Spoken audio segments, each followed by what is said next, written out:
حضرت ابراہیم علیہ السلام نے خانہ کعبہ کی بنا کی ہے، خانہ کعبہ کی تعمیر کی ہے، تو اب اللہ حکم فرماتا ہے کہ ابراہیم آپ لوگوں کو بلائیں حج کے لیے۔ حضرت ابراہیم علیہ السلام عرض کرتے ہیں مالک و مولا، میری آواز کیسے جائے گی؟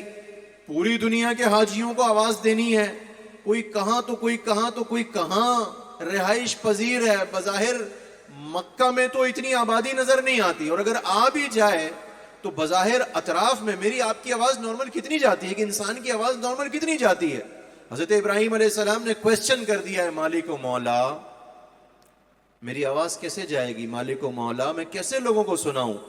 تو اللہ تبارک و تعالیٰ کا حکم ہوتا ہے، اے ابراہیم، آواز دینا آپ کا کام ہے، آواز پہنچانا میرا کام ہے۔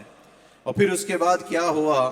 حضرت ابراہیم علیہ السلام نے لوگوں کو حج کے لیے بلایا، لوگوں کو حج کے لیے ندا دی ہے، تو شرق اور غرب، ہر شجر اور ہر پتھر، ہر پہاڑی، پوری دنیا میں آپ کی آواز کی گونج ہوتی ہے۔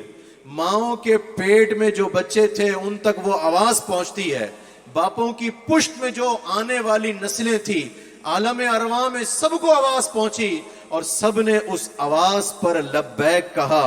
اور روایتوں میں آتا ہے کہ جس نے اس وقت لبیک کہا تھا وہ اب رہتی دنیا تک حج کے لیے جائے گا۔ جس نے ایک بار لبیک کہا تھا وہ ایک مرتبہ حج کے لیے جائے گا، جس نے 2 بار کہا تھا وہ 2 بار حج کے لیے جائے گا، اور جس نے 20 مرتبہ لبیک لبیک لبیک کہا تھا تو وہ اب 20 بار حج کے لیے جائے گا۔